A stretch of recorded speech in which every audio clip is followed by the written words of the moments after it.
my word for it. Set up a tour at one of the two Chicagoland locations. Go to beonair.com/Chicago Sports to learn more. That's beonair.com/Chicago Sports. You're listening to ChicagolandSportsRadio.com. It's not just sports, it's a way of life.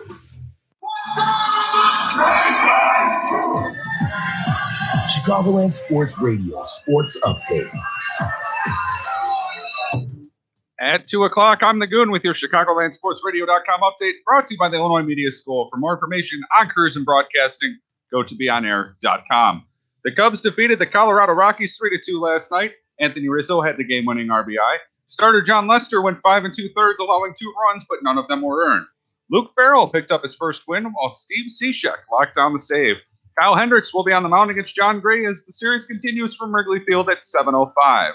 The White Sox are in St. Louis to take on the Cardinals. James Shields is on the bump for the Sox as he faces Michael Wacha. First pitch comes from Busch Stadium at 7:15. The Vegas Golden Knights took a 2-1 series lead with a 4-3 win on a game winner in OT by William Karlsson. Marc-Andre Fleury made 39 saves in the win. Tampa Bay also a winner over Boston 4-2. That series is now tied at 1 apiece. Braden Point had a goal and 3 assists in the win. Tonight's games include Washington and Pittsburgh. That series is tied 1-1. That game gets underway at 6:30. And Nashville is in Winnipeg, with that series also tied at 1. That game gets underway at 7. This update is also brought to you by IIT Men's Baseball. The next home game broadcast will be May 6th when they take on Wisconsin Platteville at 12 and 3 p.m.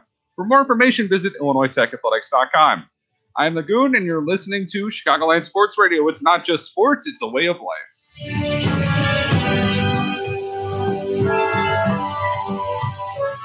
Live on ChicagolandSportsRadio.com, it's the Penalty Box with Hot Take Nikos and the Goon. Right in a pass across, they score! Jake Gensel!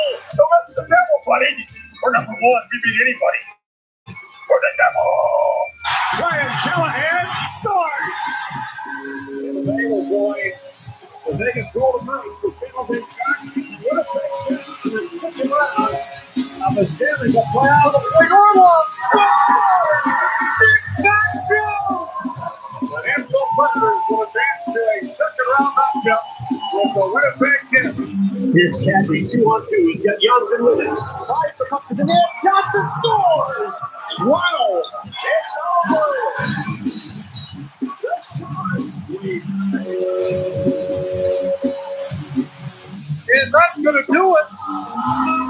As the horn sounds, and the Knights have hosted the Kings in their historic first ever playoff series victory. It's a clean sweep. Now here's Hot Take Nikos and the Goon.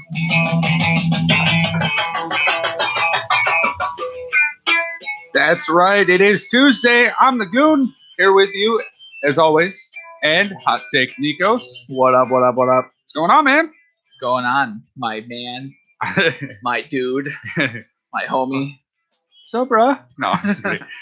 All right, well, this is the Penalty Box. For those of you who don't know, we talk hockey, strictly hockey, a sport people actually care about. Yeah, that's wicked. That intro or that promo that you had, that was wicked. Thank you. I appreciate that. You know, I try to make it fun.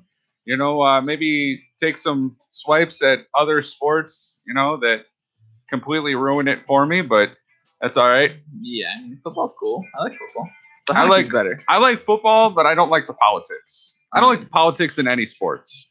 Because hockey is an unbiased sport with no politics. Just the politics of hockey when it comes to, I don't know, goaltender interference calls and maybe blown high stick calls. I don't know. Anyways, if you have an opinion on today's show, 773-966-2494, or you can also get engaged with us on Twitter at PenaltyBoxCSR. Like I said, I'm the Goon, and this is the Penalty Box. All right, so the second round has been kind of crazy to start out with. A little bit. I mean, it hasn't been. After the 2 games for each series, everybody was tied 1-1, so there wasn't anybody taking some big 2-0 leads. There's nobody really down in the series. I feel like everyone's kind of testing the waters. I feel like out of the first round, every team that was expected to lose lost. So besides the Boston and Toronto series, that was the only one I felt that was really could go either way. But otherwise, New Jersey wild card team out. LA Kings were out in the first round. They went out in the first 4 games. Yeah, I mean, Anaheim was ahead of San Jose in the standings, but still I felt like Anaheim kind of withdrew themselves or put too much in for that final playoff run, and they were out in the first round. I think I'm missing some. Minnesota was out in 5. Nobody expected them to beat Nashville, and Colorado was out too. So yeah, nobody expected them to beat Winnipeg, and nobody, I guess, really expected Nashville to go down in the first round either. So, I mean, we did a bracket thing last week where we kind of checked our brackets. Mine's kind of busted a little bit because I was stupid and took Toronto. Oh, dude, you know what? On that bracket, I am number 2 in the world in the NHL bracket. Wow. That's not bad. Props to you for that because I went with non-homer picks. Well, obviously, it's hard to homer when your team's not in the playoffs. I didn't homer on it. I mean, I chose Boston beating Toronto, so didn't homer on that one. I'm a bigger Leafs fan than you are, and I'm not even a Leafs fan. No, I'm kidding. Even, you're realistic. I get it. All right, so what do you make of this Vegas San Jose series? It's fun. Some games will be one-sided. The next game will be equal, and then the next game will be again one-sided. So yeah. Sorry, I didn't mean to cut you off there. You look back at game 1, it was like 7-0 Vegas, and then you get a couple of overtime games. I really like the way that the Sharks were able to sort of counter, game 1 and get it out of the way. Yeah, you had a bad game, but you're going to come back and you're going to play as hard as you can. It's good to see. Yeah, I mean, you gotta take it too. During the third period of that first game in which Vegas did win 7-0, the third period, the commentators were saying the Sharks gotta come out with an aggressive attitude to show into game number 2 that they can pull back from this. In that ensuing aggressiveness that the Sharks pulled out, Evander Kane got suspended during that. So you're saying, they need to come. They came back and they won that game. They did it without one of their top scorers and one of the best accusations. No, acquired. The best player they acquired. Acquisitions. Yeah, or whatever it is. I don't know. Yeah. Well, they got him from the trade deadline. He's been one of their best players, and he's pretty much fitting there like a glove. To do it without him after losing 7-0 and being able to win 4-3 in overtime, kudos to them for a nice comeback. Yeah, speaking of that game too, there was a pretty interesting call in that overtime in which Vegas had a goal disallowed due to goaltender interference. Yeah. And while I'm sort of sympathetic to the Sharks on this play, like the stick was tied up, it was a pretty weak call. Yeah, I mean, I'm hesitant to say. I remember in the regular season, everyone's complaining, wait till the playoffs till it costs the team a series with these goaltender interference calls, with these reviewing of goals. It's really brutal now. I mean, you're seeing it. You're absolutely seeing these goals being taken away. How serious you're down by 1 goal in the third period, or you're up by 1 goal and your goal is disallowed. And what do you know? I mean, there's so many angles that we see from home, so it's hard for us. We'll be hard on the judging part of it, and after watching it from a bajillion different angles, we'll be like, I was obviously not a goaltender interference. But I will take it from the referee's perspective. What we were talking about this prior to the show, you got to see, they only have like 30 seconds to realistically determine whether or not it was a goal. Hear from Toronto, come back on the ice so the game can be back on in less than 2 minutes. And they only get to see maybe like 4 angles, and they only have 30 seconds to really figure it out. So, yeah, it's important, but it's also important that they get the right call in the time that they're given. So, and it's not like they haven't done this before. So, hey, let's get the right angle right the first time so we can just go right into it and not be worried about these situations. Yeah, definitely. And I've heard people mention it before when the referees have to look at plays. Now, obviously, that goes to Toronto, but they have a little mini iPad-looking thing that they're watching. It's 2018. Could we get some like better equipment here so that the referees are properly equipped and able to make these types of calls? All right, what would you put out there? I don't know, maybe like a Surface Pro. Oh, exactly, man. What is he gonna put out there? They have to shove it. What do you want? What do you want them to look at? Like, well, do you remember what was it? It was a game between Washington and I forget who they were playing. This was a couple years ago. The monitor actually stopped working, so they had to call Toronto from a cell phone. Yeah, well, I get that, but like, what else? Like, realistically, what else can you put in there? You're gonna put in. What, are you gonna have like a giant? They them roll out like a TV for them on the ice and be like, have like a shade over it, like they did in the NFL, and just be like, "Ooh, what's going on inside the box?" Ooh, I don't know, but it's a big screen. That means they could see now. Like, no, what else are you gonna do? You can't do anything about it. That's how the game's gonna be, unless they have. I don't even know. Like, I always said, put a chip inside the puck, and if they have like inhibitors over the pegs on the net, then if it goes over, it'll click. If it doesn't go over, it won't click. So that way you'll absolutely know. That is actually, I like that idea. Like, you would absolutely know. I mean, it's not that hard.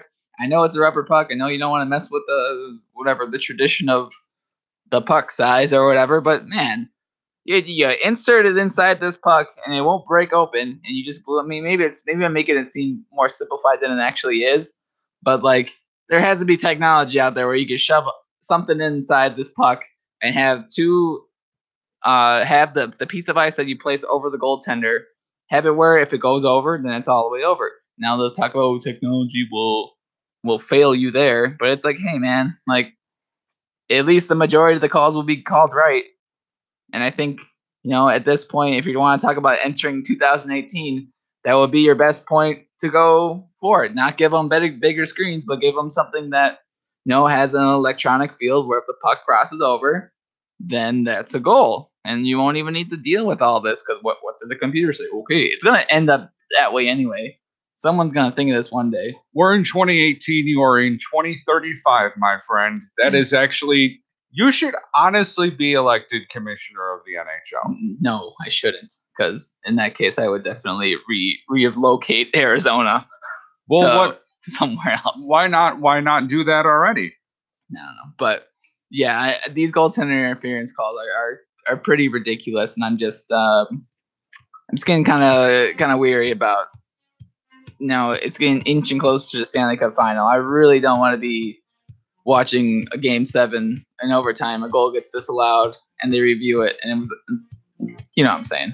Yeah, no, I understand what you're saying, because it definitely could come down to that, and that's where maybe referees who aren't exactly refereeing in the series, when it gets down to the Stanley Cup final, maybe they need to sort of be the jury of peers, I guess you could say, and have them looking at the screen. I'm not saying like it has to be unanimous or anything, but you got to come up with, to me, you got to come up with a better way. Well, I mean, you already saw like a couple months ago, prior to the All-Star break, they agreed that Toronto would take care of these goaltender interference calls. So, a lot of these people are complaining, oh, no, they're booing the refs, but it's not the refs. No, it's Toronto. So boo Toronto. If you have any questions, go and email somebody at Toronto and say, hey, what's going on? Because that's the only way it's not the guys on the ice anymore that are giving these calls. Now, as for goaltender interference calls, only other calls pertaining to offside rules and those other instances are the calls on the ice. Absolutely. All right, well, we're going to leave it there. When we come back, we'll continue this talk, get into some players that we like on either side. We'll be right back here on the penalty box with Hot Take Nikos and the Goon. ChicagolandSportsRadio.com.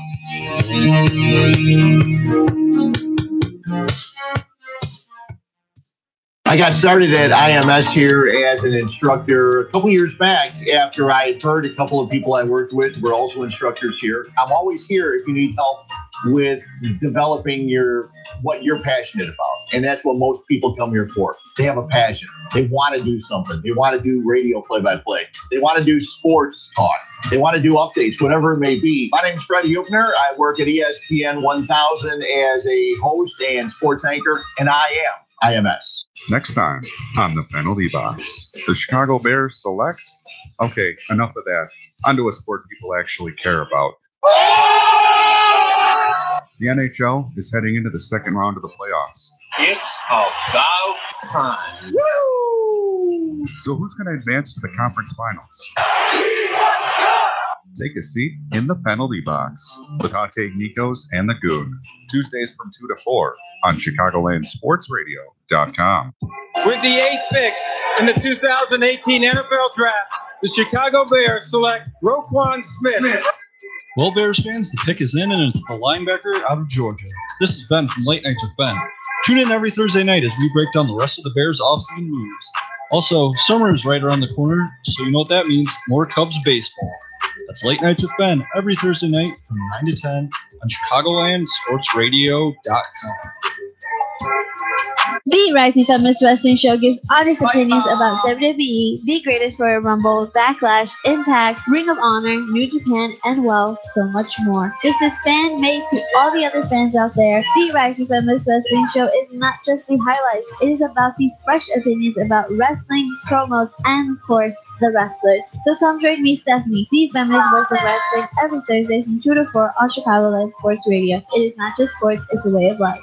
Previously on the Nightcap, I think at AEGO Quentin Nelson. You know, he's got the connections with Harry Highstand. He immediately starts at left guard for the Bears, day one.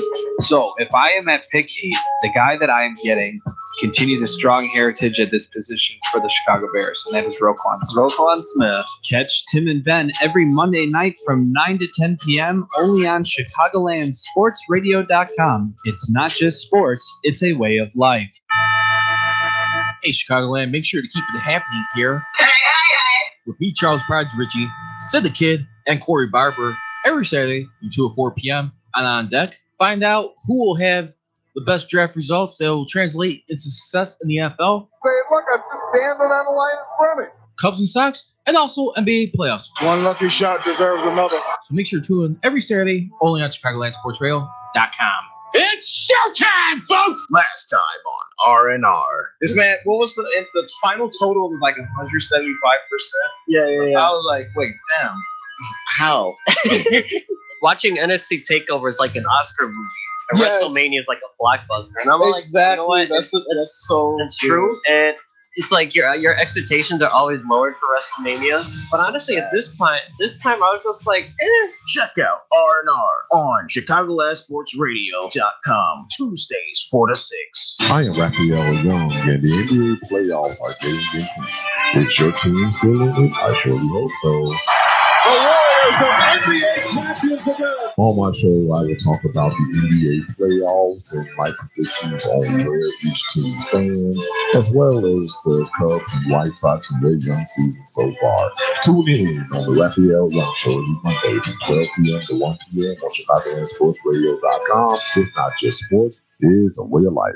Time to kick off your career in radio or TV broadcasting at the Illinois Media School's downtown Chicago campus. Call us at 312-884-8000 or visit 530 South State Street to learn how you can make your dreams of being on television and radio a reality. Don't take my word for it. Check out what some industry professionals said about the Illinois Media School.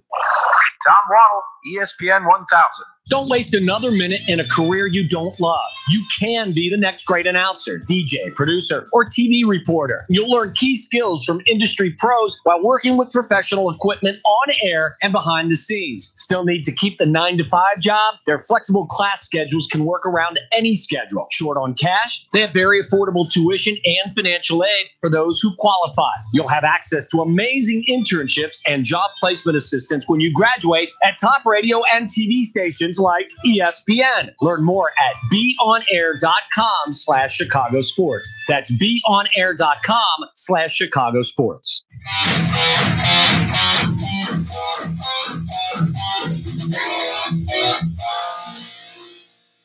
That's right. We're back here on the penalty box.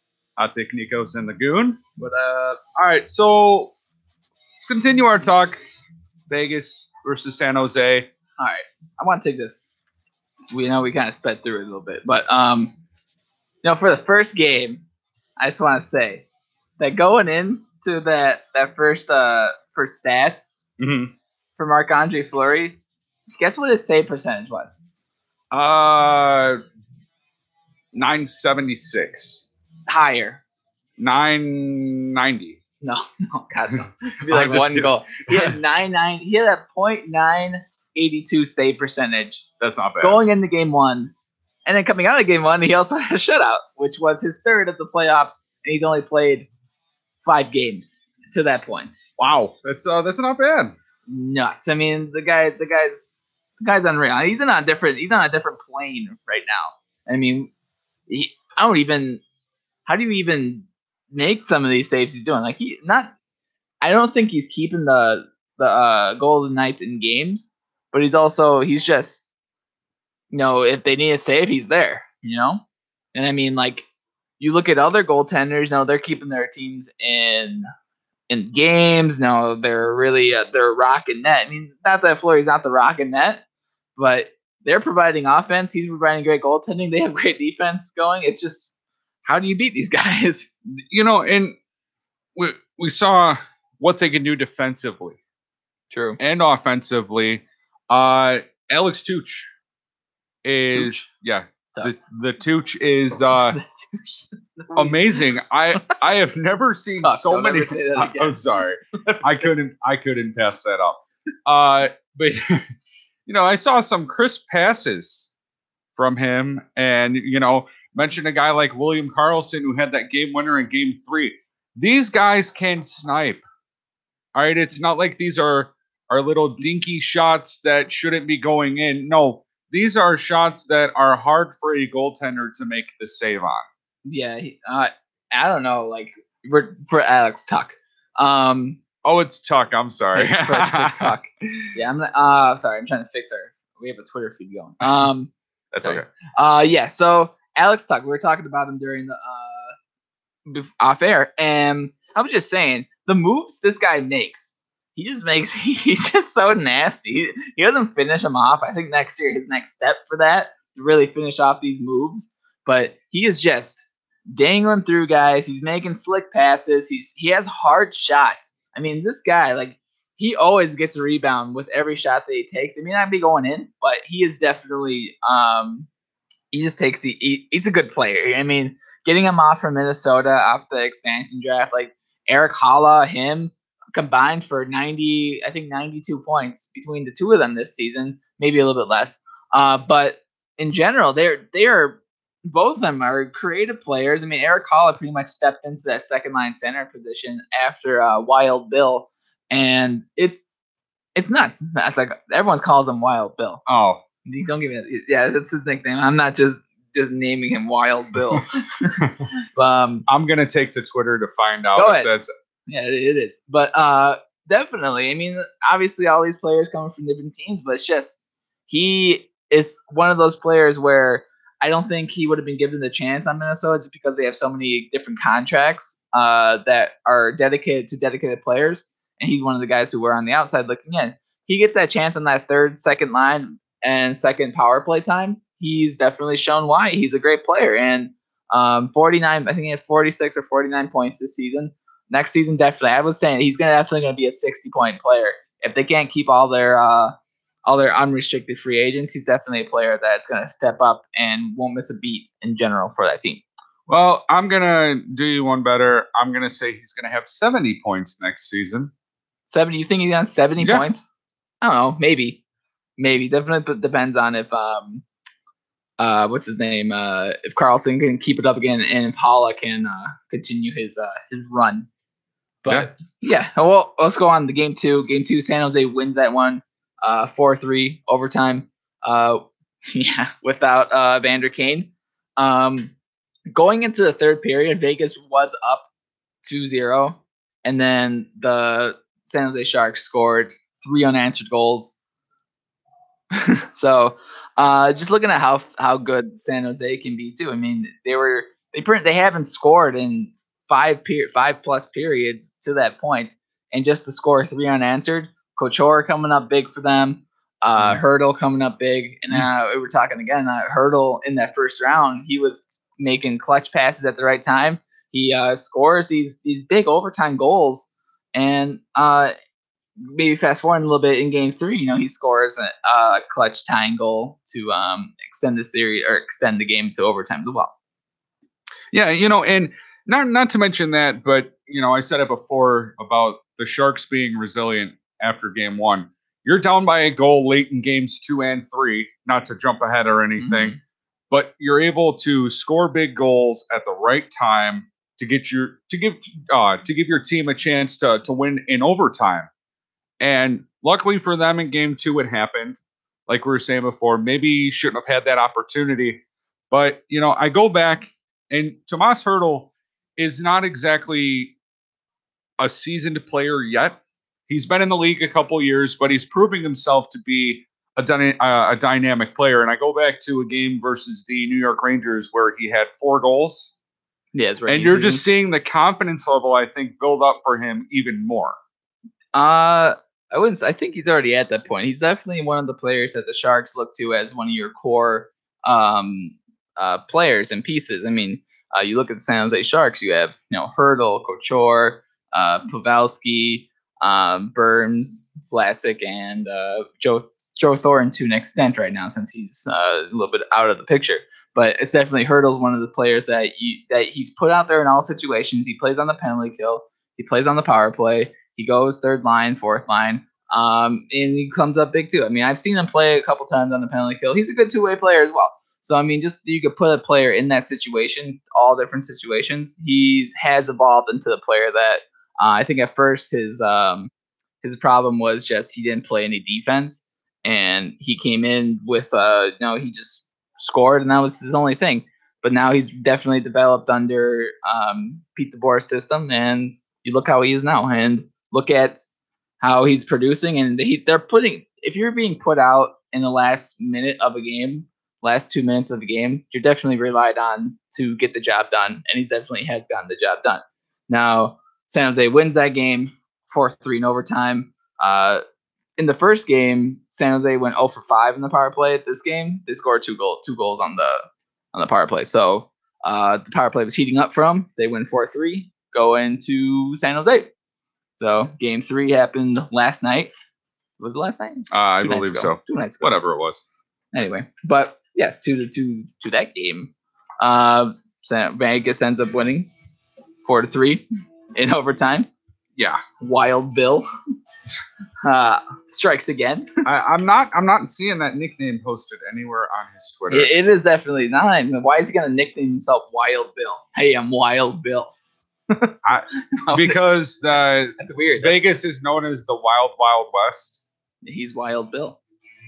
Wild Bill in the Wild Wild West. Yeah, but it's not going to be on his Twitter. Like, he's not going to be like, "Hey, I'm Wild Bill." Wild Bill, Eric Holla. I don't know. I don't know, dude. You're the one that's calling him this. All right. All right. Well, let's go back to the game. Well, 4-3. Vegas wins 4-3. Marchessault has 1 goal, 2 assists. Riley Smith 1 goal, 1 assist. Colin Miller with the big blast from the back, 1 goal, and then of course Wild Bill Carlson ends it with his snipe. I'm sorry, dude. I was under the impression that you're calling Eric Holla Wild Bill. Okay, never mind. I'm sorry. I look like an idiot now. Yeah. Whatever. Good. I'm glad we caught that now. I don't have to try that hard, all right? I don't know. All right. All right. Well, Vegas was winning this game 3-2. Hertl, like we were saying, Hertl ties it up, goes 3-3, and then Wild Bill scores the game winner. All right. Giving Vegas the 2-1 series lead. Not bad. All right. Well, we're going to have to leave it there. Unfortunately, we are out of time for this segment. After our update, look forward to the playoff highlight of the week. Listening to the Penalty Box, ChicagolandSportsRadio.com.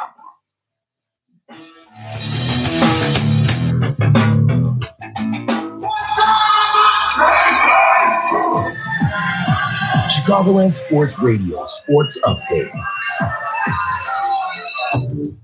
At 2:30 on the Goon with your ChicagolandSportsRadio.com update, brought to you by the Illinois Media School. For more information on careers in broadcasting, go to beonair.com. The Cubs defeated the Colorado Rockies 3-2 last night. Anthony Rizzo had the game-winning RBI. Starter John Lester went 5 2/3, allowing 2 runs, but none of them were earned.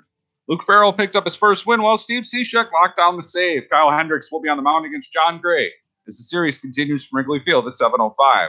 The White Sox are in St. Louis to take on the Cardinals. James Shields is on the bump for the Sox as he faces Michael Wacha. First pitch comes from Busch Stadium at 7:15. The Vegas Golden Knights took a 2-1 series lead with a 4-3 win in overtime on a game winner provided by William Karlsson. Marc-Andre Fleury made 39 saves in the win. Tampa Bay also a winner over Boston 4-2. That series is now tied at 1 apiece as well. Braden Point had a goal and 3 assists in the win. Tonight's games include Washington and Pittsburgh. That series is tied 1-1. Game gets underway at 6:30. Nashville also in Winnipeg, with that series tied at 1. Game gets underway at 7 p.m. This update is also brought to you by IIT Men's Baseball. The next home game broadcast will be May 6th when they take on Wisconsin Platteville at 12 and 3 p.m. For more information, visit IllinoisTechAthletics.com. I'm the Goon, and you're listening to Chicagoland Sports Radio. It's not just sports, it's a way of life.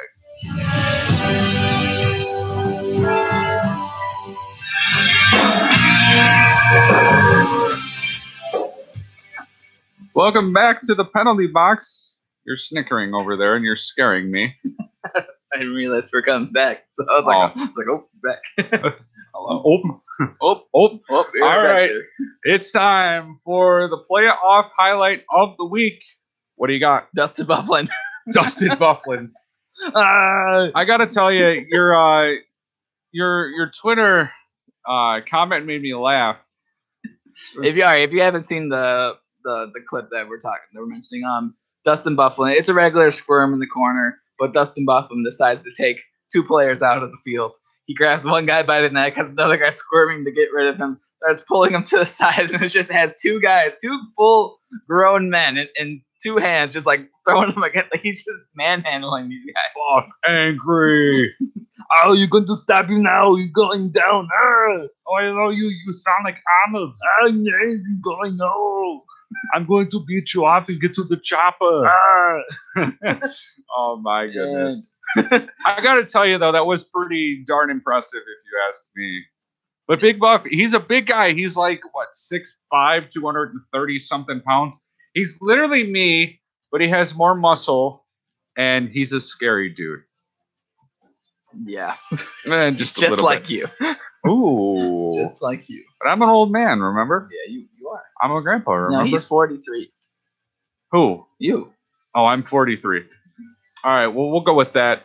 For my playoff highlight of the week, I'm going to go with that absolute snipe by Wild Bill William Karlsson. Wild Bill.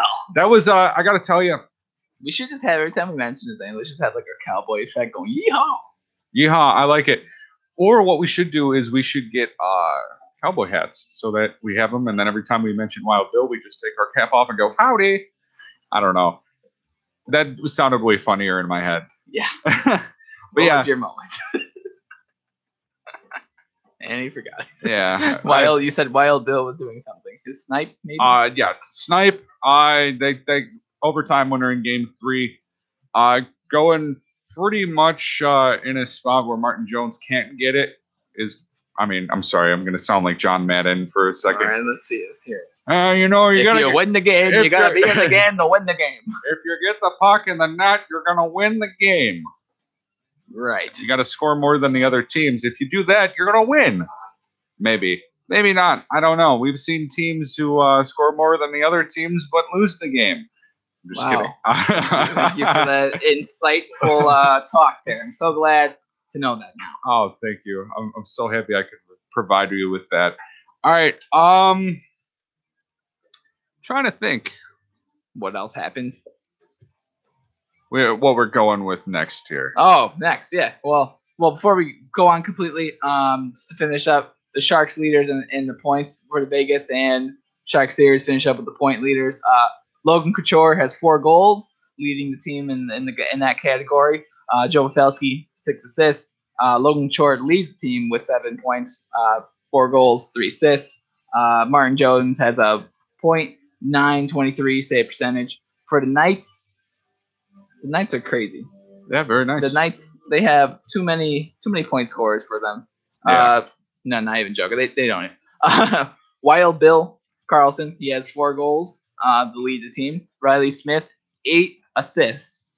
And Karlsson leads the team with 9 points altogether. And Fleury with a .960 save percentage, which is still absolutely nuts. He may have dropped 20 save percentage points, but still the fact that you have that through almost 2 series. Entering that zone. Now let's get into the Washington and Pittsburgh Penguins series. When we come back? When we come back. All right, I like that. We'll break down Washington and Pittsburgh. Find out why Sidney Crosby was caught crying. No, I'm just kidding. We'll be back here on the Penalty Box, ChicagolandSportsRadio.com.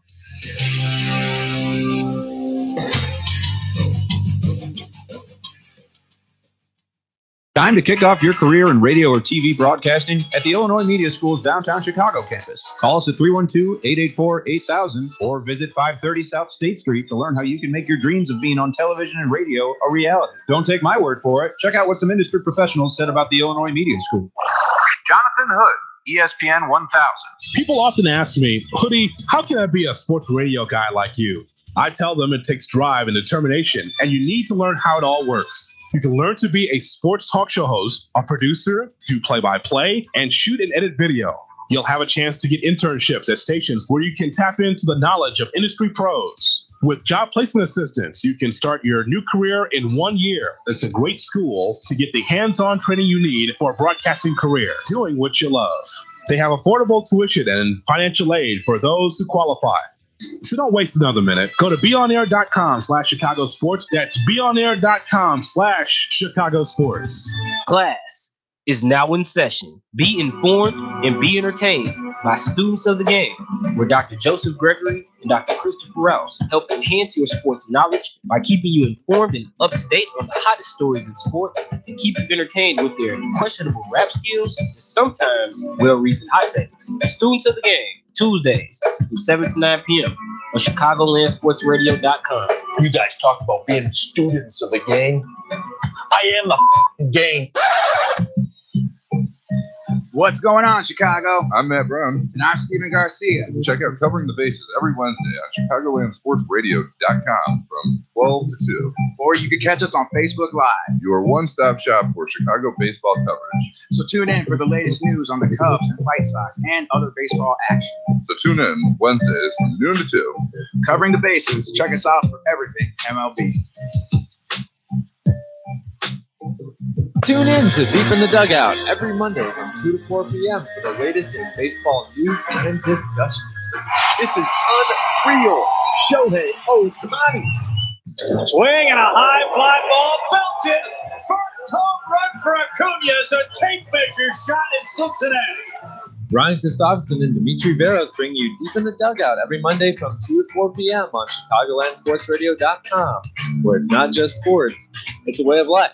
Sean Land with the most action-packed 2 hours on ChicagolandSportsRadio.com, the Fight League Report. UFC 225, June 9th in Chicago. We now have Rafael Dos Anjos versus Colby Covington for the UFC interim welterweight title as the co-main event. Also, don't forget, Holly Holm versus Megan Anderson added as well. Can't wait for those sexy beasts to throw down, Rick. We are going to be there. Amazing event, which will surely be... It's easier to hop on than it is to hop off. So join the Colby train now. The Fight Report, Tuesday at 12 p.m. only on ChicagolandSportsRadio.com. I've been in the radio and broadcasting business a long time, more than 3 decades, and I thought, if I spread my knowledge and shared what I know about the business with a lot of young minds, maybe I could get some of those people involved. And my dad talked to schools, and I thought I could do that too, and I could do it all in one place at Illinois Media School. I've been having a great time. I tell everybody I'm learning as much from the students as they learn from me. I am Eddie Volkman, and I am IMS.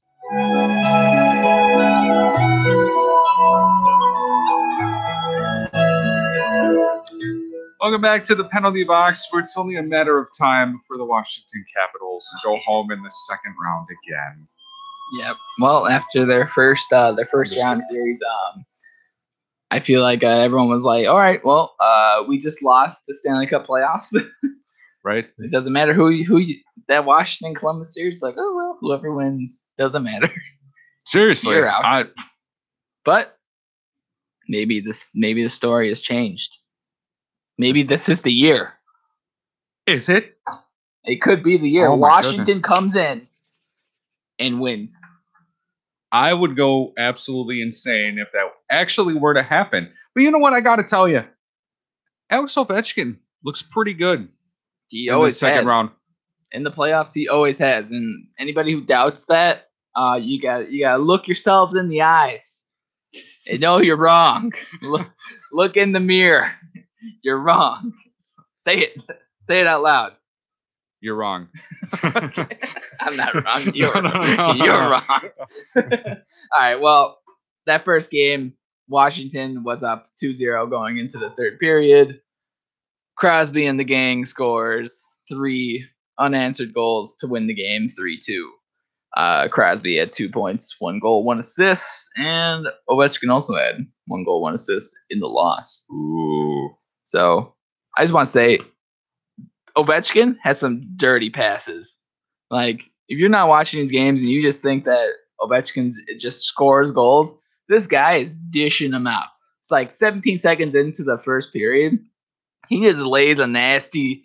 It's Kuznetsov and Ovechkin going into the zone on 2-on-1. Ovechkin holds up, stops, has the stick angled, lobs it up over the blue line for Kuznetsov just to go and run right into the puck for a breakaway. Scores like nuts play. And then halfway through the second period on the power play, he's on the sideboards and he throws it behind his back off the boards to himself and whips it across the ice for like a potential one-timer goal from Oshie. But it was just, this guy's just making plays by himself, and it's really fun to watch him out there, to watch him play. Definitely deserves a cup, if I must say. He hasn't won it. I know. He hasn't won back. He hasn't won past the second round in his career. He hasn't. I mean, you gotta get there to get there. I mean, if you. Thank you for that amazing insight here. All right, well, you have to. Okay, you know what I'm saying. Like, people will bug on the guy and say, "Oh, he deserves a cup." Yeah, but you got to win it. Right. You know, like I want Ovechkin to win the cup, and people will complain and say, "But if he doesn't do it, he can't do it." Anyway, during that game, Ovechkin scored his 100th point in the playoffs, which puts him first in Caps history for playoff points. Yeah, not bad. Which is even more impressive considering he hasn't won a cup and he has 100 points in the playoffs. So there's that for him too. Yeah, and going to Pittsburgh for a second, Sidney Crosby, it seems like always seems to put the team on his back. He's always that type of guy who makes plays. I may not like him personally for obvious reasons. Right. But I got to admire the guy. You're willing to, make plays and come up clutch in certain situations. It would have been really easy if the Penguins just wanted to lay down and let the Capitals take game 1. But instead, they didn't. They fought hard, they skated, and they bled. No, I'm just kidding. Yeah. I mean, Jake Getzel, another big player for the Penguins, which a lot of people don't talk about. Usually you talk about Crosby, Malkin, and Kessel. Jake Gensel has 17 points in these playoffs in going up to this game 1, and he's a fantastic player on Crosby's line himself. He creates plays himself. He's going around the ice. He's a great cycle player. He's always getting in position. He's really good defensively as well. So he's one of those young wingers that obviously they're coming out of the woodwork for the Penguins. And the last 2 playoffs, I think last year he should have won the Conn Smythe. I think he had like 20 points as a rookie. And the second time in the Stanley Cup playoffs, already 17 points in the second round. I don't know how many points he's going to end up with. And Crosby's right next to him with 15. But Crosby and him, unreal chemistry. And definitely it's a four-headed monster there. Once Malkin comes back from injury, which he hasn't played since the end of the Philadelphia series. So good on Pittsburgh to have those players step up when Malkin's not there. Yeah, and you just mentioned Gensel not winning the Conn Smythe last year. If Pittsburgh three-peats, I mean, obviously you can't say for sure whether he'll win the Conn Smythe, but I gotta think he's right up there. Yeah, definitely in the consideration for it. Now going into game 2, Washington was even saying that they let Pittsburgh in, that they took their foot off the gas pedal, and they were saying they let Holtby down. And boy, did Holtby step up in this next game. Holtby makes 32 saves out of 33 shots on there. In the second period alone, he stopped 18 shots in the second period. Didn't let in a single goal. Yeah, and that's one thing. And we were even talking about that in the first round. Is Braden Holtby is the biggest question mark for the Washington Capitals. Yeah, games 1 and 2, I think he's proved that he's willing to, keep Keep stay them in the there. games. Yeah, keep them in the games. And he's fighting basically to make sure that his team has a chance to win. And I don't want to go too far as to say the Stanley Cup, because obviously anything can happen in this series. But it's nice to see him actually have some success in the playoffs rather than just the regular season, which he didn't have this year. Well, ever since he's came in after replacing Grubauer, he does have a .932 save percentage. Comparatively speaking to Murray, who's played all the games, has a .915 save percentage. But for game number 2, Ovechkin, Vrana, and Brett Connolly and Backstrom scored the empty netter. Win that game 4-1, and they came back. They didn't dominate at all. They got outshot 33, I believe 33-32. Like I said, they had 18 shots in the second period, 16 or 18 shots in the second period, which is still pretty impressive that Holtby kept them in there. But definitely, it's tied 1-1 in the series. They're going to be playing tonight on NBC Sports Network. Ooh. And I'm excited. I'm pretty sure I'm going to watch this one. I'll be at the Cubs game tonight, but I'll keep you in touch. There you go. Yeah, and I'll have my phone have the alerts set for both games tonight. I just it'll be interesting to see just exactly what happens with the rest of this series. Mm-hmm. Does Ovechkin keep up his pace and keep scoring, keep dishing?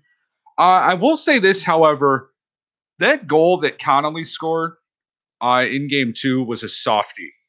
Yeah. By Matt Murray. I don't want to say they always say Matt Murray comes up clutch when they need him to. I just feel like at that point in the game, the Pittsburgh Penguins kind of gave up. Like, we'll give them this one. And I think Murray was just kind of like, all right, we're at this point. If we're gonna lose, we're gonna lose. Maybe I'll make save. Starts doing some stuff, we're gonna go. Maybe that's not his mindset at all. But in my opinion, I definitely think that that point in the game when they score that goal, it's like, hey, you take it, fine, go ahead. We'll go over the points leaders really quickly for Pittsburgh. Pittsburgh, Jake Gensel, like we were saying, has 17 points. He's 1 point behind David Pasternak for the league point total leader. Sidney Crosby has 15. Murray, like I said, has a .9, 15 save percentage for Washington. Ovechkin leads them with 11 points, and Holtby has that .32 save percentage. Now, a little side note, Burakovsky, who's been injured since the Columbus Blue Jackets series in Game 2, might return to the lineup tonight, which would be a huge addition on their power play. Definitely can move the puck a little bit around. Thinking about it, Pittsburgh has actually went since that second round or since that first round series. They're only 6 for 30 in their power play in general in the playoffs, which is a huge factor in their play. And yeah, Malkin is a game time decision tonight as well. Yeah, that's really interesting. Looking at some of the stats, Pittsburgh actually outscoring. They're fourth in the league in goals per game at 3.29. Capitals are 3.12. And then, the goals per game, though, however, it still comes out for the Penguins. Basically, the Capitals are averaging 2.9. Penguins are averaging 3. Power play, though, if Pittsburgh can get their power play going, they have the best power play in the playoffs right now in the entire league, if you can believe that. I can't. No, they're 26.1%. And then, if they can get that going, and if they could even get their penalty kill even halfway where it needs to, wait a minute, this isn't right. Well, yeah, I mean, their power play in this series is over 5. So when you have an over in general, if you have an over 5 power play, I mean, I don't think they've had the right chances either. Holtby's been able to see a lot of these pucks, and in general, I mean, you're looking at Holtby, who's been doing great in net, and you're also seeing the Pittsburgh Penguins not being able to get those seeing eye shots, as you could say, in against him. And I still think Hornquist is injured from that first round series. He was out one of the games, and he came back. I don't think he's really looked the same. In my opinion, I see him out there. He's not really going to the dirty areas in the ice, and that's something that you need on your power play. And hence why their power play was so high in that first round series, because he was pushing people out and really getting in there, deflecting pucks.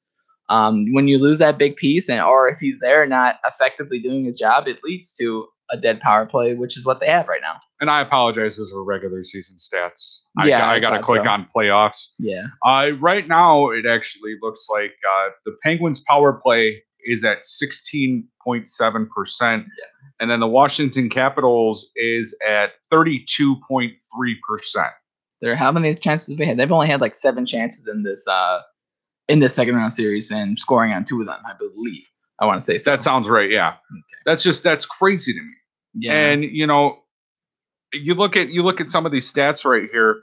Washington, averaging 3.75 goals a game compared to Pittsburgh, who's averaging 4. They're averaging 4 goals a game. Right. Now, obviously, you have the couple outliers in there in the Philadelphia series where they put up 7 and 8 goals. Yeah, and they consistently put up 5 goals each game. So either they lost by 5 or they won by 5.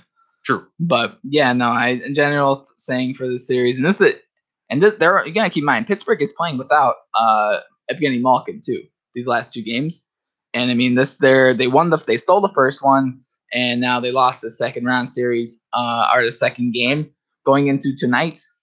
They're tied 1-1. Looking forward to it. Who do you think is gonna win tonight, Pittsburgh or? They're going back to Pittsburgh, right? I believe so. Yes. Yeah. I'm gonna go ahead and I'm gonna say Pittsburgh probably steals one at home. I'm gonna say it's probably a 4-3 game. Yeah, these series have been closer than people are looking at. It's either the first game they outshot them, Washington outshot them, and then second one they're equally tied.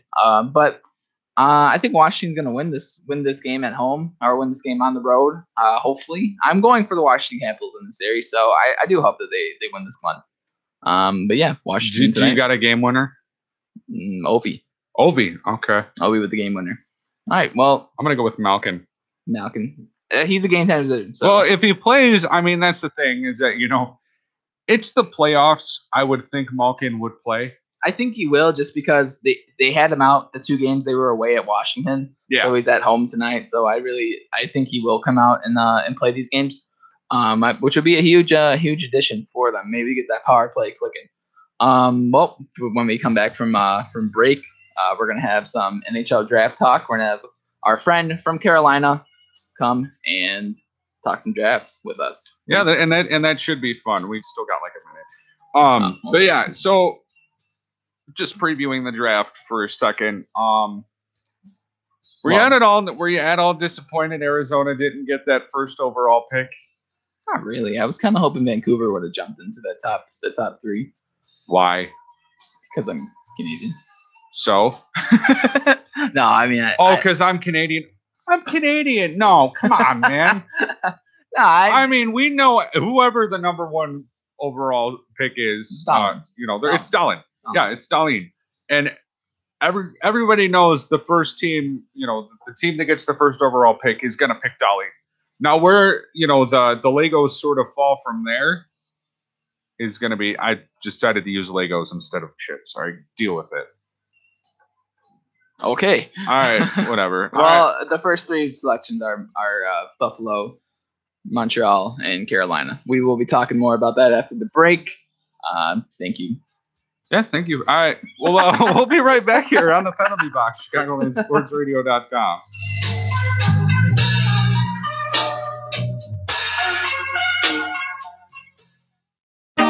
Hey, it's Chris Reese, and I am so glad to be back at IMS. I graduated back in 2007, started my career at US 99.5, started working with Lisa and Ray. I was the producer there for about 7-8 years, and I am so glad to be back in the building teaching some new students here, getting them back doing Adobe, getting over that fear of talking on the radio. And it's Chris Reese, night guy on 101.9 The Mix, and I am IMS.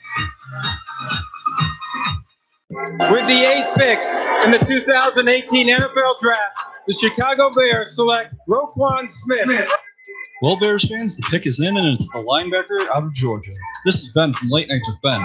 Tune in every Thursday night as we break down the rest of the Bears' offseason moves. Also, summer is right around the corner, so you know what that means. More Cubs baseball. That's Late Nights with Ben every Thursday night from 9 to 10 on ChicagolandSportsRadio.com. Previously on the nightcap, I think at a Ego Clinton Iceland. You know, he's got the connections with Harry Highstand. He immediately starts at left guard for the Bears, day one. So if I am at pick 8, the guy that I am getting continues a strong heritage at this position for the Chicago Bears, and that is Roquan Smith. Catch Tim and Ben every Monday night from 9 to 10 p.m. only on ChicagolandSportsRadio.com. It's not just sports, it's a way of life. I am Raphael Young, and the NBA playoffs are getting intense. Is your team still in it? I surely hope so. The Warriors are NBA champions again. On my show, I will talk about the NBA playoffs and my predictions on where each team stands, as well as the Cubs and White Sox and their young season so far. Tune in on the Raphael Young Show every Monday from 12 p.m. to 1 p.m. on ChicagolandSportsRadio.com. It's not just sports, it's a way of life. Class is now in session. Be informed and be entertained by students of the game, where Dr. Joseph Gregory and Dr. Christopher Rouse help enhance your sports knowledge by keeping you informed and up to date on the hottest stories in sports and keep you entertained with their questionable rap skills and sometimes well-reasoned hot takes. Students of the game, Tuesdays from 7 to 9 p.m. on ChicagolandSportsRadio.com. You guys talk about being students of the game. I am the game. So you want to be in broadcasting, but you don't know where to start? Illinois Media School is a great beginning. If you want to work in front of the camera or mic or behind the scenes, IMS will help you prepare for a career in broadcasting in just 8 months. And financial aid is available for those who qualify. So what are you waiting for? Call the Illinois Media School at 312-884-8000, 312-884-8000, or visit the website at beonair.com. Nothing moves the blob. Go through that Cavs roster. Besides LeBron James, who scares you? Unfortunately for the Cavaliers, that's all you got. But fortunately for the Cavaliers, that's all you need. Please don't tell me Jinder Mahal. Please, no. You know what? That would be the good thing to do. I might stop watching Raw, okay? I mean, it would borderline that. The Bob Show with Cedric Farrell and Elijah Richardson, Wednesdays from 10 a.m. to 12 p.m. only on ChicagolandSportsRadio.com. Tune in to Deep in the Dugout every Monday from 2 to 4 p.m. for the latest in baseball news and discussion. This is unreal. Shohei Ohtani. Swing and a high fly ball belted. First home run for Acuna as a tape measure shot in Cincinnati. Brian Christopherson and Dimitri Veros bring you Deep in the Dugout every Monday from 2 to 4 p.m. on ChicagolandSportsRadio.com, where it's not just sports, it's a way of life.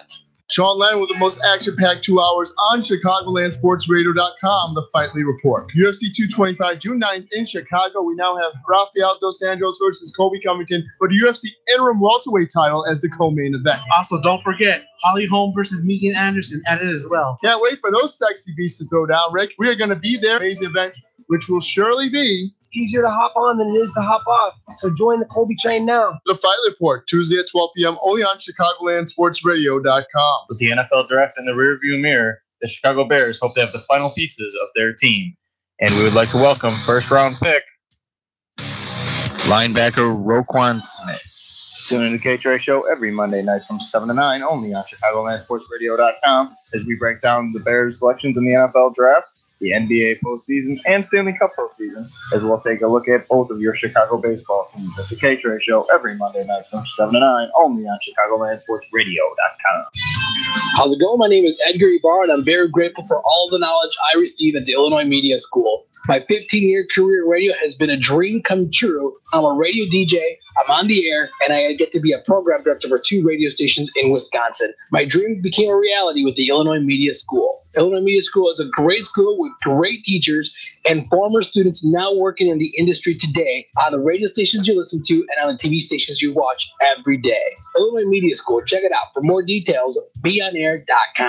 I couldn't have said it better myself. This is Jonathan Hood, instructor at the Illinois Media School, formerly Illinois Center for Broadcasting. So many reasons for you to consider Illinois Media School: financial aid for those who qualify, real-world hands-on experience, internships, and so much more.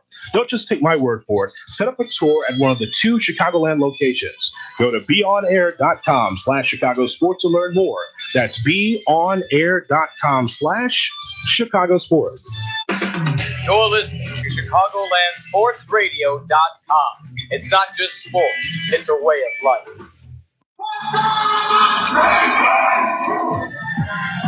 Chicagoland Sports Radio Sports Update. At 3 o'clock, I'm the Goon with your ChicagolandSportsRadio.com update brought to you by the Illinois Media School. For more information on careers and broadcasting, go to beonair.com. The White Sox are in St. Louis to take on the Cardinals. James Shields is on the bump against Michael Wacha. First pitch comes from Busch Stadium at 7:15. Cubs beat the Rockies last night 3-2. John Lester went 5 2/3 innings, allowing 2 runs, but none of them were earned. Luke Farrell picks up the win, while Steve Cishek locks down the save. Kyle Hendricks is on the mound against John Gray tonight at 7:05. Vegas Golden Knights took a 2-1 series lead with a 4-1 win on a game winner by a wild bill. Marc-Andre Fleury made 39 saves in the win. Tampa Bay also a winner over Boston 4-2 rather.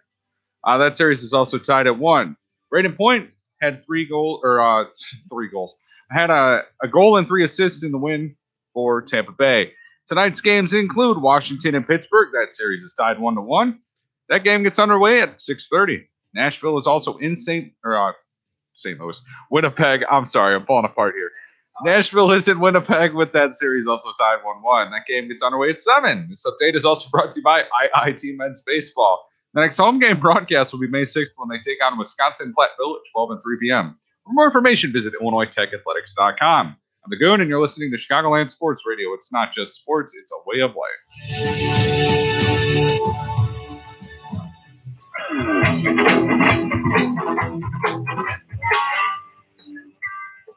Hot take. I think I'm just going to have to stick to gooning here. Yeah, that was bad. All right, well, on the phone, we have Isaiah.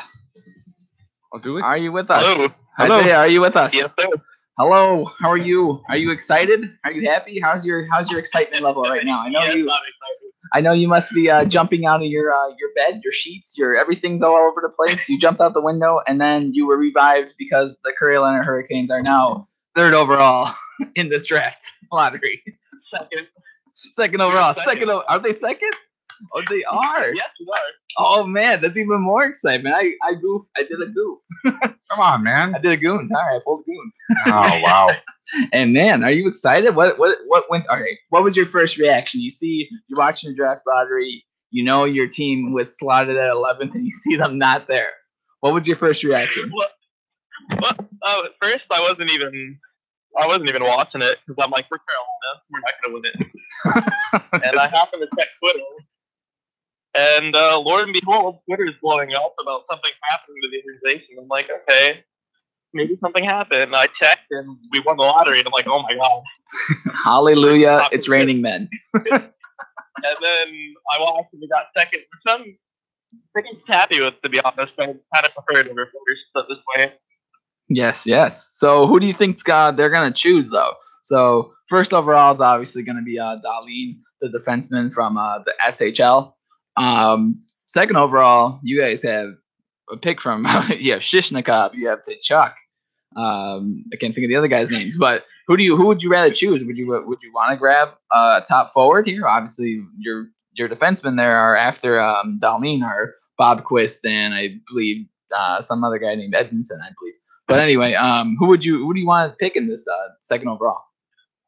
I think the logical choice here for the organization is Svechnikov or Zadina, but our local media seems to want to throw around Tkachuk, but I'm not on board for that one at all. I think Svechnikov is the one to go for right now. Yeah. Well, what was your? You called me, or I called you after the pick was chosen. What was your insider information that you posted on Twitter to me? Yeah. So Svechnikov follows the Hurricanes on Instagram. The only other NHL team he follows, aside from the Red Wings, which his brother plays for. So I'm just saying. I was like, oh my God, Insider Dupree reporting from Carolina. He says that Evgeny Shevchnikov has followed the Carolina Hurricanes, which obviously means he's going there. That only means one. What do you even think he's looking at? Like, he follows them. He's like, all right, well, let's see what the timeline's all about. What's going on here? What smack are they talking about me here? Yeah, right. Like, what do you even get out of that? Like, hey, bud, go follow the Hurricanes. We're gonna go and there might be some fun stuff there. Maybe some free giveaways to the games next season. Season tickets. No, we don't do that. Season tickets for you, bud. You're in. That's what's really going on. All right, so your second favorite team, which is Montreal, also wins the lottery too, moving from fourth to third. So, what do you think Montreal should be going for?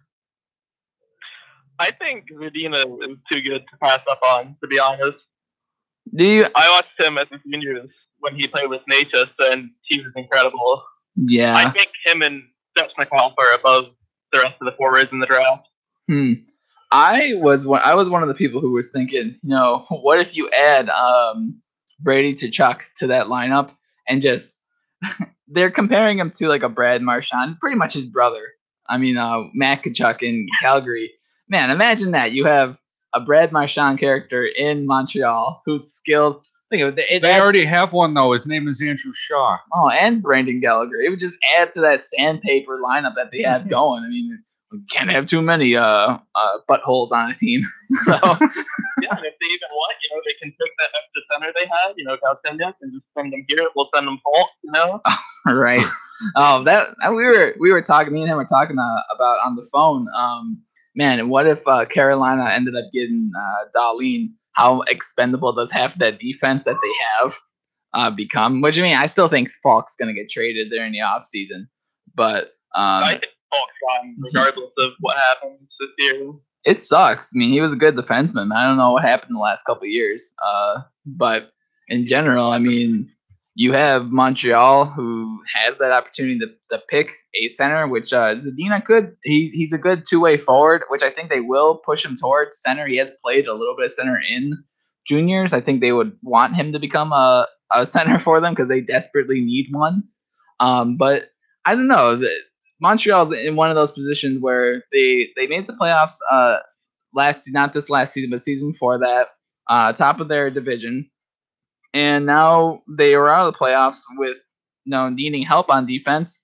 I don't know. I feel that you need to have a top scoring forward, but at the same time, they could be one of those teams that trades this draft pick, knowing their GM. So I think that if they trade their draft pick, well, I don't even know. They would say trade him for Suter, third overall for Suter. On behalf of the Blackhawks Federation. Yeah. On behalf of the Blackhawks Federation, we will gladly give you Brent Seabrook for that second overall pick or third overall pick. Hey man, Carolina and Blackhawks make lots of trades with each other, so that second overall pick. Dude, just trade. You could just trade them. What's that one guy? Duclair for the second overall pick. It's happening. I see it now. You guys will love Duclair. Move of the century. You will love him. Him and his number 91. Fantastic. We'll even go ahead and throw in a bag of pucks for you too, and some pylons. Can we get a GM in this trade too? Yeah. Damn. Oh, you guys let go of Ron Francis. What do you think of that? Well, really, that was just making it official because, 2 months ago when we moved him up to executive vice president of hockey operations, he hasn't been doing anything. Yeah. So we're just getting him off payroll today or yesterday. Yeah, it kind of sucks that he's been a part of that organization pretty much since he's retired, in some way or another. It just kind of sucks to see him kind of just be thrown to the wolves, I guess you would say. I mean, he's definitely going to get picked up in some form or another. I think I watched him go to Pittsburgh. I wouldn't doubt if he goes to Pittsburgh in some way or another. But as an executive or even a scout, he was a scout before. So I don't think he's done. He didn't do a really good job as a GM, in my opinion. But also, I don't think that he really got the personnel wise that I think when he did that draft, the Noah Hannafin draft, I think he figured that Noah Hannafin's progression would have been a lot faster. And I think he was thinking more, hey, if I get this top defenseman, our team forward wise will be a lot better. And it just didn't happen this season. the defense kind of fell apart around Noah Hannafin, leading towards having the forwards as well not come back and help defensively. And it all kind of leads. Bill Peters gone. They're trying to have a whole new system in Carolina. So I mean, it's a new day again in Carolina. Yeah. I mean, this next forward that they grab in this draft, could this be the forward that changes the franchise? I think Aho, Teravainen, and Chekov as a line. None better. Is Aho would be in the center, right? Yeah, we tried him out at center towards the end of the year, and he looked fine. I don't know. They tried. Well, you're a Blackhawks guy. What do you think of Teravainen? Was Teravainen ever? He was not really good with the Blackhawks. You know what? I think that as time went along, he got better with the Blackhawks. Obviously, scoring 2 big goals in the Stanley Cup Final. 2015 win over Tampa Bay. Thank God. But you know what? I always had a soft spot, for Teravainen. I liked him. I thought he played very well. The problem being is that the salary cap always becomes an issue. So, unfortunately for them, they had to give Teravainen up to Carolina. That was the Brian Bickle trade as well. Right. Yeah. I mean, the whole team itself in Carolina, I feel needed this shakeup because you have guys who are younger but still growing with this losing attitude, and I feel you get this new you get rid of your GM, you move on from a different coach. There's obviously a shakeup going on with the whole organization itself. I feel like there's a whole new fan outlook on it. Maybe more fans will be showing up, and a more integrated kind of feel with the Carolina Hurricanes as a whole organization. I really do hope that this next, if they choose Sheshnikov, I can't forget his name right, Sheshnikov, that guy, whatever his name is. If they get him, he's definitely or at least in juniors, he was definitely one of those players that they put out in all different situations. He could score you that big goal. He could play defensively when there's a minute down and you're up by 1. And I feel like the Carolina Hurricanes need that top skill player. And as good as Skinner's been over his career, he hasn't been consistent season to season, as you disclaimed to me many times. Yeah, Mr. Concussion. I'm glad that he's over that now. But just the consistency level he's been either a 60, 70 point goal scorer, or he's been maybe like a 40 point scorer. So either way, you get that top. He's a good complement player, and I think he's been put in situations where he's needed to be the top one. And I don't know. Yep. Huh? I thought you just. Oh no. You're fine. I think I like what you guys have to say about the Hurricanes. I'm not really one who follows the team, so I'm letting you guys have that conversation. I will say, however, though, I'm wondering who Carolina is going to pick to be their next head coach.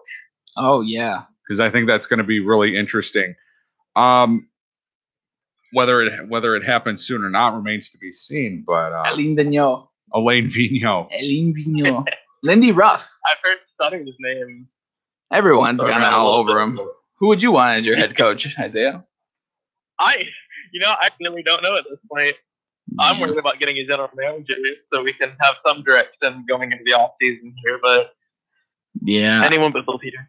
I think I want to say the guy from Nashville. I think it's like Paul Fenton or something around. That sounds right. Around those lines. I think he might be heading over to Nashville. And if he goes to Nashville, that means definitely he actually worked with Alain Vigneault a couple years back before his time in Vancouver.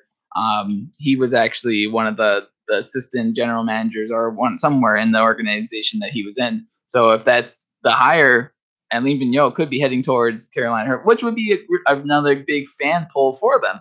I mean, you get this. He's always been a consistently winning coach his whole career, and I mean, what do you mean? He's won division titles, he's won President trophies, and I mean, he's gone to the Stanley Cup final twice with 2 different teams. So with the Rangers and Vancouver. You know what? I keep forgetting that he was the coach there, and was that 14?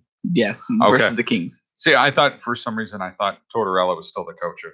Nope, he's gone. I was wrong. All right, I was wrong. Go figure. Yeah, so I mean, I feel like I would go to a game. You got a close to Stanley Cup winning coach, and I mean, you have a squad that I feel like he can get the most out of them for at least a couple years. And he always signs these 3-4 year deals anyway, so he's not afraid to sign long term. I think it's just the market there, and once you get if you get a successful GM, which would be Paul Fenton from Nashville, it's probably the wrong name, but just in case it's not, that guy from Nashville, it would be a great signing. I mean, then you start building up. You get a top draft pick. You get a coach with a team that was just right there at the playoffs. It's a good recipe to have. Yeah, I think the team, in terms of attendance, is just on the cusp of blowing up per se. Right. I know when Dundon became the owner, our attendance went up by 3,000 or 4,000, and throughout that entire run where we thought we were going to make the playoffs, the attendance was great, the atmosphere was great, so we're right there. All right, man. All right, we're gonna be heading out here, Isaiah. Thanks for tuning in. I'm glad to have talked to you a little bit. We'll have to catch up a little bit sooner or later. Thanks, man, for coming on. Yep, thank you for having me. All right, man. I'll see you later. But yeah, so thank you to Isaiah as always for coming on and talking with us. We always appreciate that. All right, when we come back, talking Nashville and Winnipeg here on the Penalty Box, ChicagolandSportsRadio.com will give you all the in-depth information you need to know about that series here. We will be back. Stay tuned.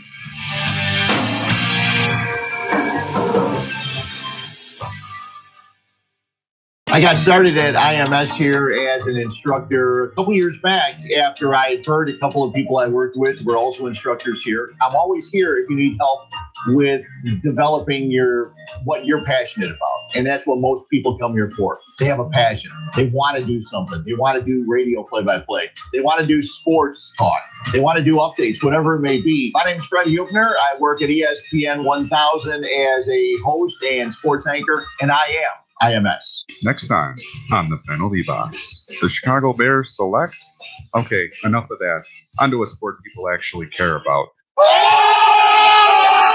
The NHL is heading into the second round of the playoffs. It's about time. Woo! So who's going to advance to the conference finals? Take a seat in the Penalty Box with Hot Take Nikos and the Goon. Tuesdays from 2 to 4 on ChicagolandSportsRadio.com. With the 8th pick in the 2018 NFL Draft, the Chicago Bears select Roquan Smith.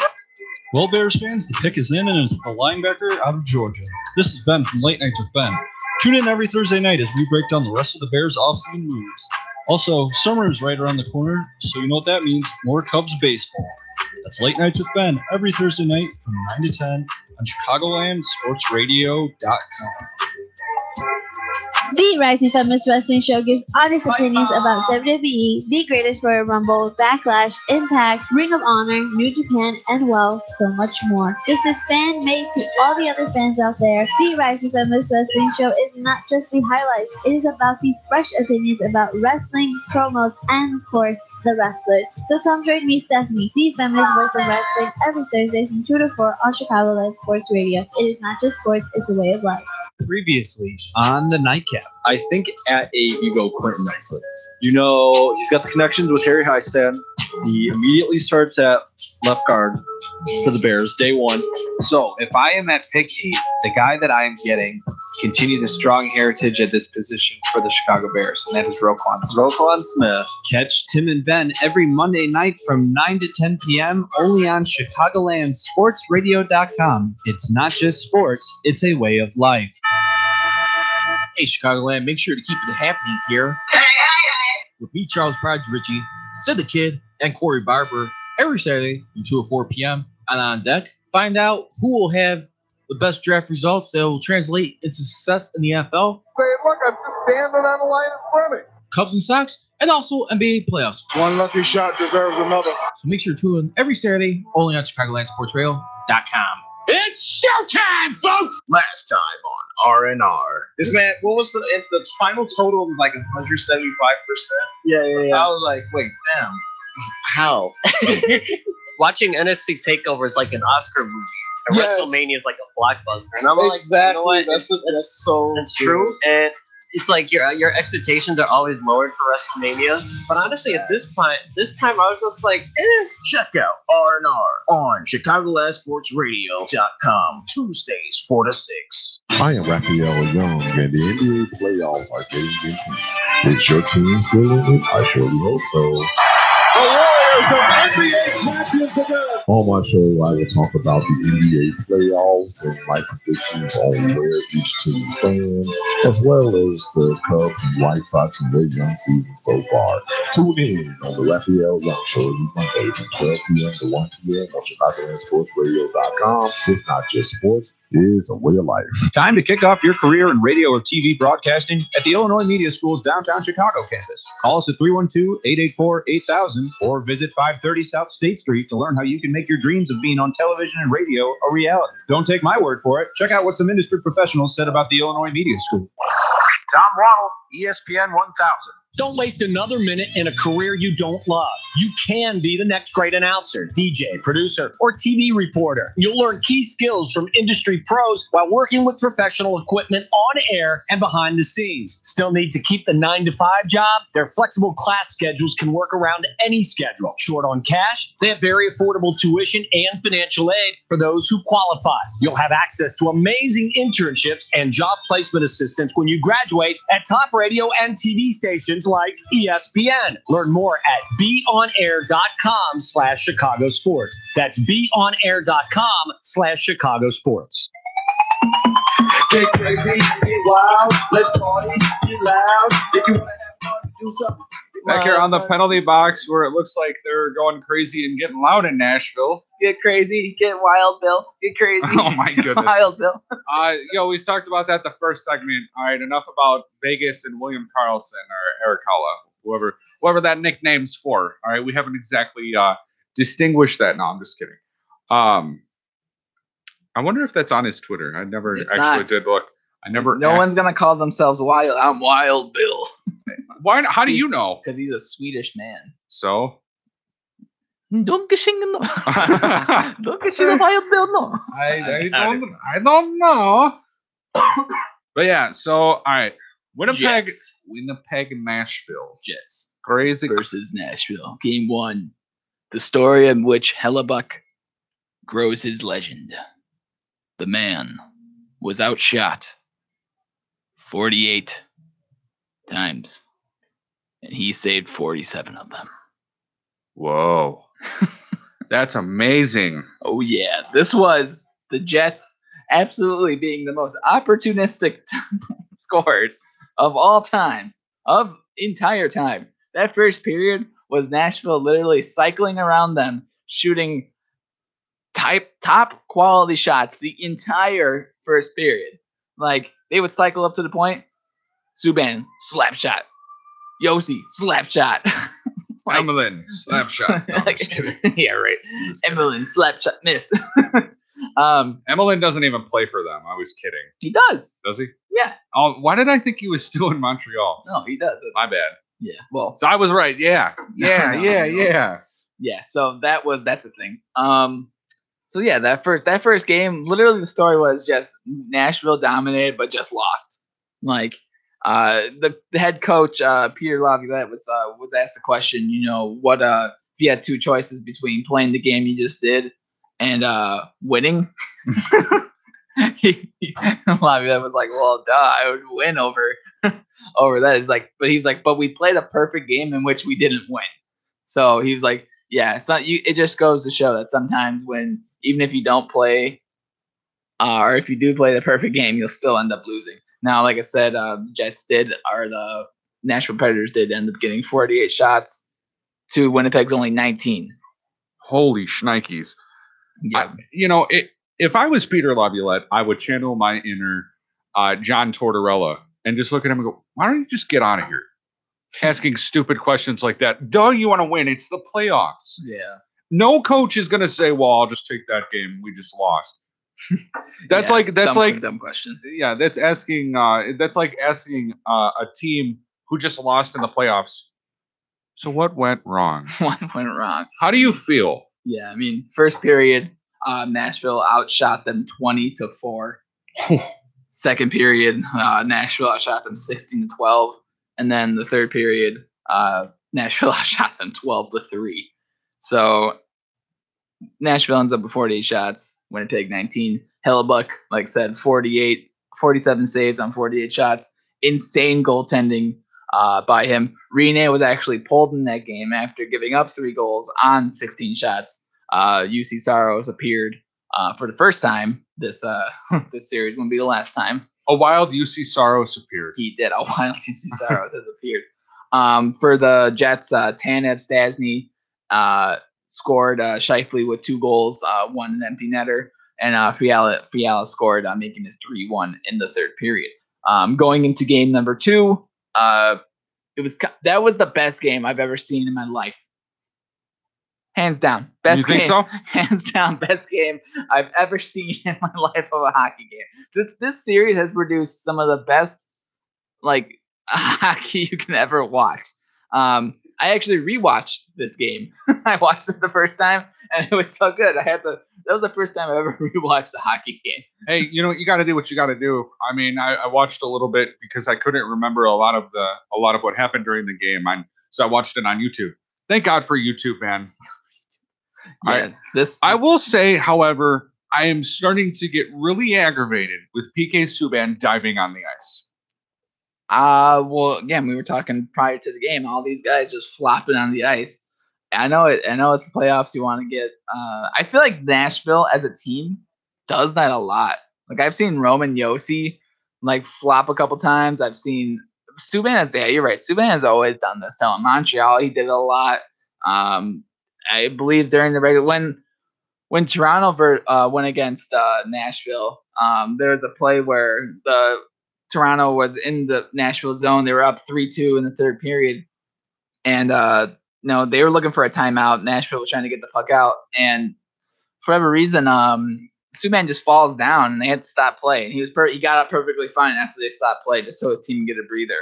And it's just like I'm just so tired of that play. I mean, a lot of guys do on the ice, and that's why he kind of has a reputation like that on the ice. He's a good guy off the ice. Does a lot of things off the ice.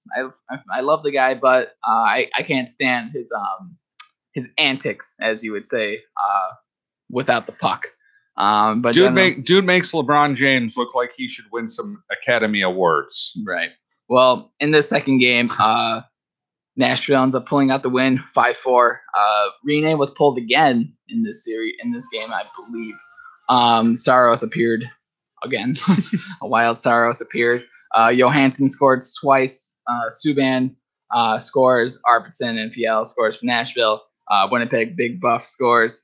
Scheifele again has 2, and Tanev scores in the loss for Winnipeg, which was a 5-4 win in double OT. The shots were 50-41 Winnipeg, so that was pretty crazy. Actually, game 2 was the longest game in Winnipeg Jets history. I thought I remembered hearing something about that, and it seems like a lot of records for that are being broken this year. I'm just kidding. I wasn't actually going to say this, but I'll say this now. Vegas had their longest playoff overtime game this year. Yeah, and their whole history. Well, for the Jets, Toby Enstrom came back in the lineup after missing the last 9 games of regular season and the entire first period. So that was good to see him back out there. He's Dustin Byfuglien's defensive partner for mostly the entire time of his. Go ahead. Yeah, no, absolutely. Gotta talk Big Buff for a second.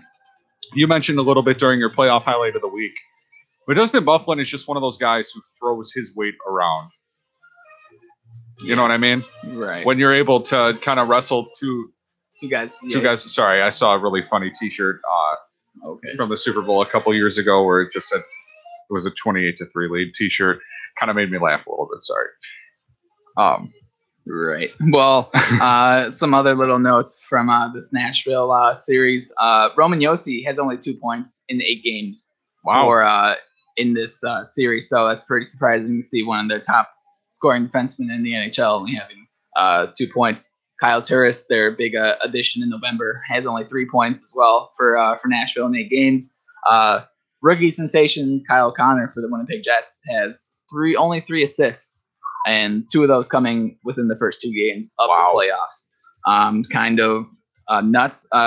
Nashville point leaders. Philip Forsberg has 9 points with 4 goals. Johansson 7 points with 4 goals as well. Rene has a save percentage of .905, which is absolutely low. Winnipeg, Mark Scheifele 8 goals, 10 points. Wheeler and Dustin Byfuglien have 7 points, tying each other. Another side note: Patrick Laine only has 6 points and has been without a goal the last 5 games. That is crazy. I never would have thought of that with Patrick Laine. Yeah. All right. Hold that thought. We're going to continue this conversation after our sports update. Stay tuned as you're listening to the Penalty Box, Chicagoland Sports Radio.com.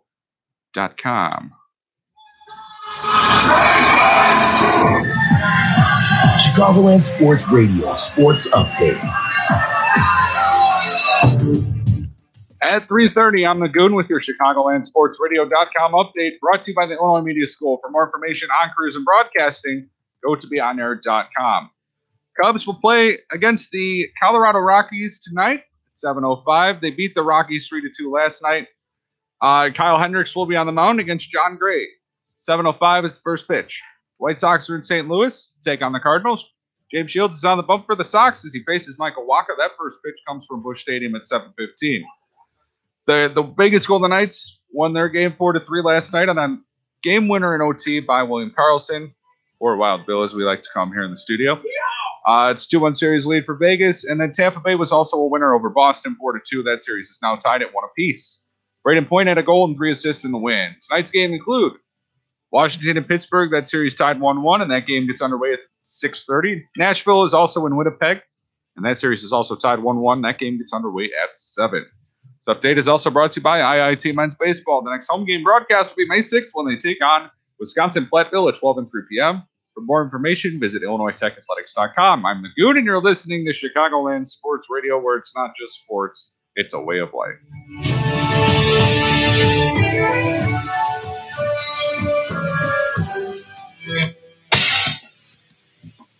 All righty, welcome back.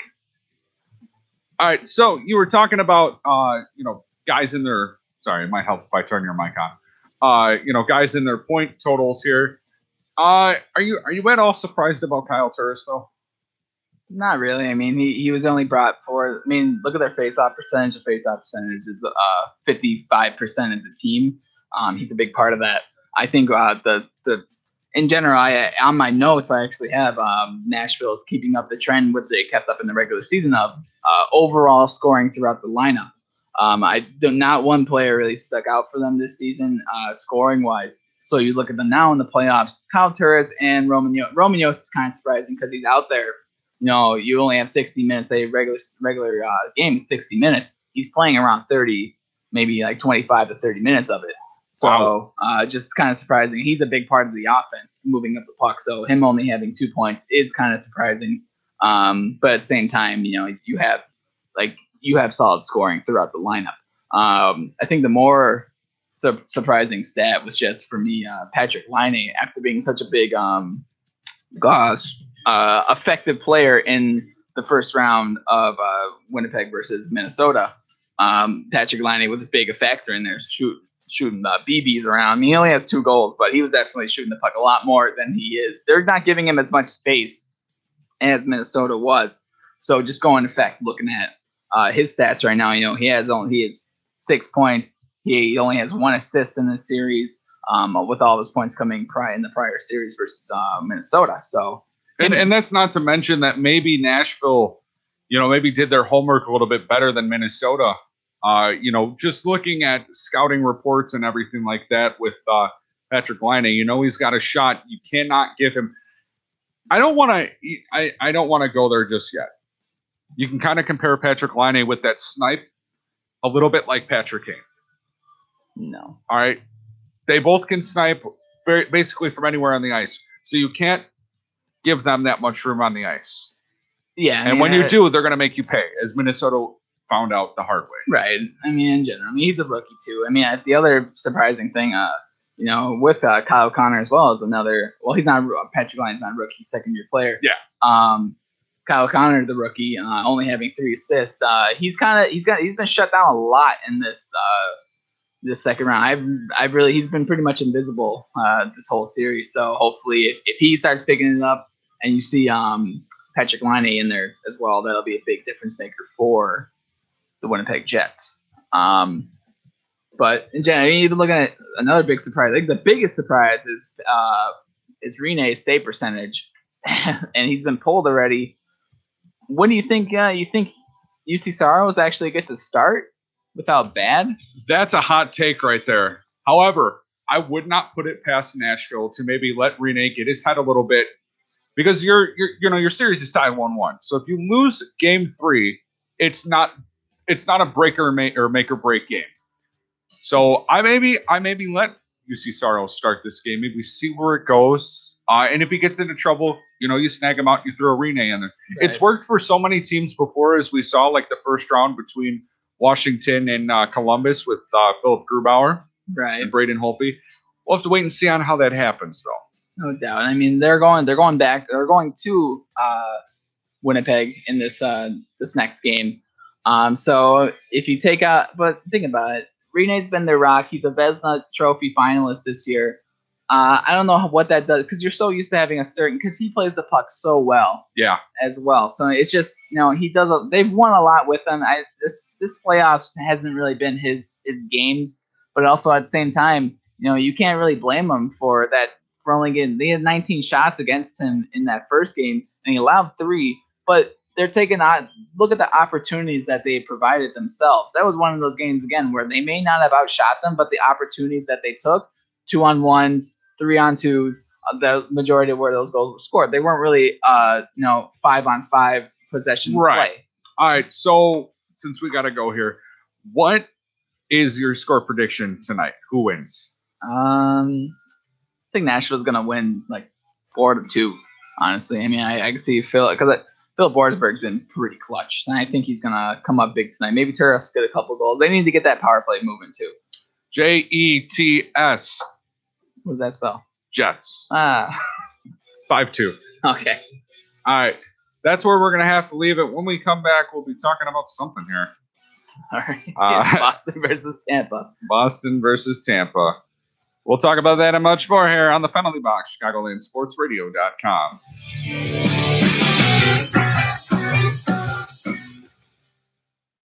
Time to kick off your career in radio or TV broadcasting at the Illinois Media School's downtown Chicago campus. Call us at 312-884-8000 or visit 530 South State Street to learn how you can make your dreams of being on television and radio a reality. Don't take my word for it. Check out what some industry professionals said about the Illinois Media School. Jonathan Hood, ESPN 1000. People often ask me, Hoodie, how can I be a sports radio guy like you? I tell them it takes drive and determination, and you need to learn how it all works. You can learn to be a sports talk show host, a producer, do play-by-play, and shoot and edit video. You'll have a chance to get internships at stations where you can tap into the knowledge of industry pros. With job placement assistance, you can start your new career in 1 year. It's a great school to get the hands-on training you need for a broadcasting career, doing what you love. They have affordable tuition and financial aid for those who qualify. So don't waste another minute. Go to beonair.com/Chicago Sports. That's beonair.com/Chicago Sports. Class is now in session. Be informed and be entertained by students of the game, where Dr. Joseph Gregory and Dr. Christopher Rouse help enhance your sports knowledge by keeping you informed and up to date on the hottest stories in sports, and keep you entertained with their questionable rap skills and sometimes well-reasoned hot takes. Students of the game, Tuesdays from 7 to 9 p.m. on ChicagolandSportsRadio.com. You guys talk about being students of the game. I am the game. Nothing moves the blob. Go through that Cavs roster. Besides LeBron James, who scares you? Unfortunately for the Cavaliers, that's all you got. But fortunately for the Cavaliers, that's all you need. Please don't tell me Jinder Mahal. Please, no. You know what? That would be the best thing to do. I might stop watching Raw, okay? I mean, it would borderline that. The Bob Show with Cedric Farrell and Elijah Richardson, Wednesdays from 10 a.m. to 12 p.m. only on ChicagolandSportsRadio.com. What's going on, Chicago? I'm Matt Brown. And I'm Steven Garcia. Check out Covering the Bases every Wednesday on ChicagolandSportsRadio.com from 12 to 2. Or you can catch us on Facebook Live. Your one-stop shop for Chicago baseball coverage. So tune in for the latest news on the Cubs and White Sox and other baseball action. So tune in Wednesdays from noon to 2. Covering the Bases. Check us out for everything MLB. Tune in to Deep in the Dugout every Monday from 2 to 4 p.m. for the latest in baseball news and discussion. This is unreal. Shohei Ohtani. Swing and a high fly ball belted. First home run for Acuna as a tape measure shot in Cincinnati. Ryan Christopherson and Dimitri Veros bring you Deep in the Dugout every Monday from 2 to 4 p.m. on ChicagolandSportsRadio.com, where it's not just sports, it's a way of life. Hey, Chicago, Paulie C here, and this is a recap of what you missed on the Fans Corner last week. You're right. No Leonard Floyd, no Kevin White, no Andrew Shaheen, not another project. Not another guy who needs the right type of coaching. Nuh-uh. Day one, start, be an impact player. Turnovers. This is what I was saying before. That's why somebody who's mean, aggressive, ready to go. Yes. So please tune in and join us on Friday afternoons from 2 to 4 p.m. on ChicagolandSportsRadio.com. Sean Lang with the most action-packed 2 hours on ChicagolandSportsRadio.com, the Fight League Report. UFC 225, June 9th in Chicago. We now have Rafael Dos Anjos versus Kobe Covington for the UFC interim welterweight title as the co-main event. Also, don't forget, Holly Holm versus Megan Anderson added as well. Can't wait for those sexy beasts to throw down, Rick. We are going to be there. Amazing event, which will surely be... It's easier to hop on than it is to hop off. So join the Kobe train now. The Fight Report, Tuesday at 12 p.m. only on ChicagolandSportsRadio.com. With the NFL draft in the rearview mirror, the Chicago Bears hope to have the final pieces of their team. And we would like to welcome first-round pick, linebacker Roquan Smith. Tune in to the K-Trey Show every Monday night from 7 to 9 only on ChicagolandSportsRadio.com as we break down the Bears' selections in the NFL draft, the NBA postseason, and Stanley Cup postseason, as we'll take a look at both of your Chicago baseball teams. It's the K-Trey Show every Monday night from 7 to 9 only on ChicagolandSportsRadio.com. I've been in the radio and broadcasting business a long time, more than 3 decades, and I thought, if I spread my knowledge and shared what I know about the business with a lot of young minds, maybe I could get some of those people involved. And my dad talked to schools, and I thought I could do that too, and I could do it all in one place at Illinois Media School. I've been having a great time. I tell everybody I'm learning as much from the students as they learn from me. I am Eddie Volkman, and I am IMS.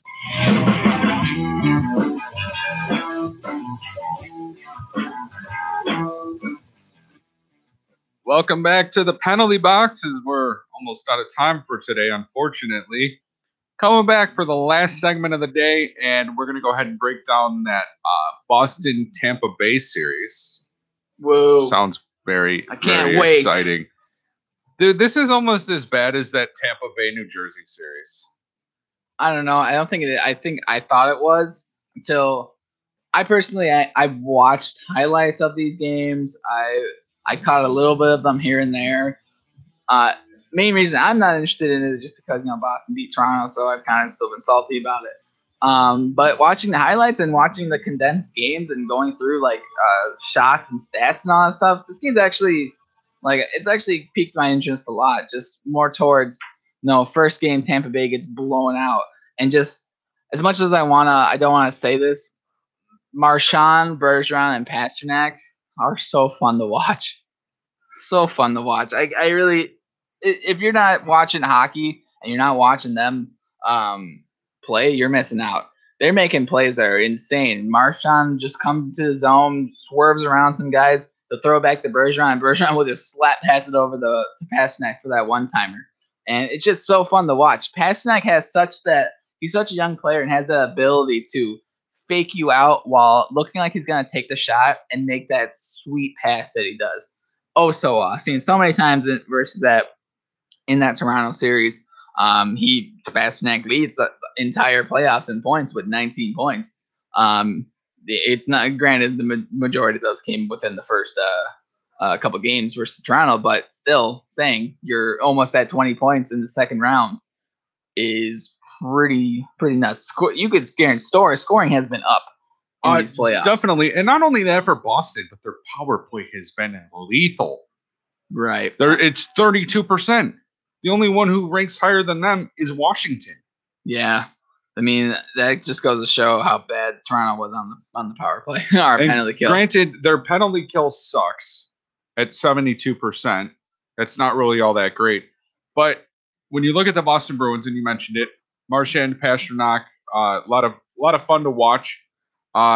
Even though Marchand likes to lick people. That's weird. It is weird. Yeah, I mean, looking at the point scores, the top three point scores for Boston is Pasternak actually has 18 points. But just look at the assists that they have. Pasternak, 13. Marchand, 11. Bergeron, 9. And that's their first line. All of them are passing to each other the entire game. I mean, I think the surprising part is, guess who their fourth point scorer is? Krejci? Nope. Backus? Nope. Ooh. Torrey Krug.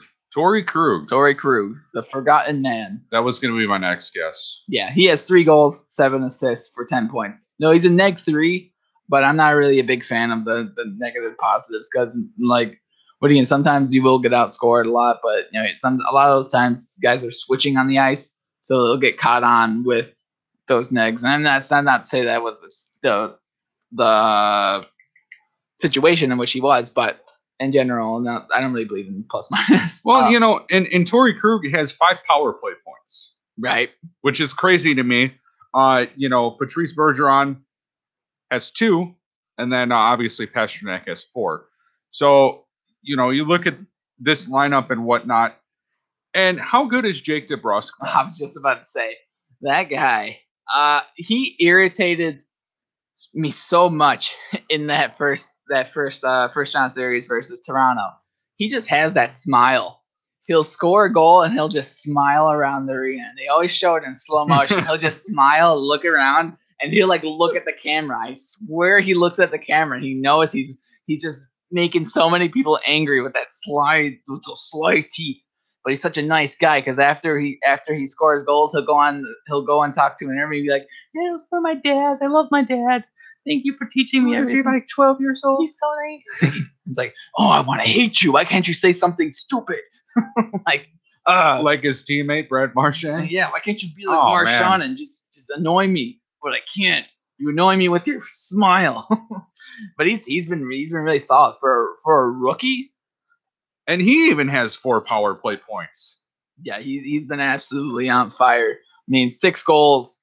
He actually leads the team with 6 goals, 2 assists, 8 points in his first playoff performance. He was a 2nd round pick, I believe. I'm gonna pull up Pierre here. He was a second round. Very much, Doc. Thanks very much, Doc. He was a 2nd round pick in the 2015 NHL draft, and you know, he went out and skated on some nice ice. I actually knew his dad. His dad was a great guy, and yeah, great neighbor. And he's really good friends with Zdeno Chara. I'm just kidding. Really good guy. You know, I we were talking about this a little bit before, like in the first segment. I want your opinion on this. As I heard Pierre say, probably one of the stupidest things ever. Oh yeah. I happened in game 2. Pasternak goes to stick lift Victor Hedman. Victor Hedman's stick hits himself in the face, makes himself bleed, and he gets a 4-minute major for it. Now, Pierre mentioned something about there needs to be a coach's challenge for this. What do you think? The best part about that whole situation that happened is that the linesman actually called that penalty. The guy from, not the guy in front of him, but the guy from the blue line called the penalty. And it's like, are you joking me? The guy in front of him was watching, and he didn't call the penalty. And the guy didn't even say, like, "Oh, whatever, just let him call it." It was brutal. It was just, he just went to go. Originally he went to stick lift it. He did miss his stick, but Hedman's stick was already up there, and he hit his own face. Pasternak didn't even touch him in that aspect. It was just kind of like, are you kidding me with that call? And especially the flop too. Yeah. Like, well, how did you? Re-looking at it, looked like someone's like stick got in between his feet, but still, man, you like did you just lose all bodily functions? Like, oh, where his feet? Oh, I'm on water. If he would have gotten hit in the face with a puck, then I understand that reaction. Exactly, yeah, but yeah, he got hit in the nose. I don't know. I don't lose all bodily functions if I get hit in the face. And we were talking about this a little bit before the show. It hurts much more as someone who plays hockey, red ice hockey, not on an official team. It hurts more to get hit on the wrist with gloves on than to get hit in the face. Exactly. Yeah, you could take it in the face. You get hit in the hand. That stings. I mean, but you're still not going to lose function in your feet like the majority of these in the NHL. I know, man. Like I know you want to get a power play really bad, but oh my god, it's pathetic. Yeah, it is. It's pathetic. Yeah, but that was a weak goal. But actually, back to the game. You know, Boston, the first game they win 6-2. I was surprised by that score. Rick Nash scored a goal. Two goals. Rick Nash scored. Rick Nash is here, everybody. Hey. What we've been waiting for. I'm a big Rick Nash fan. I've always been a huge Rick Nash fan. I prefer Rick James. And that's it, guys. All right. Yeah. Thanks for tuning in, Knox. Yeah.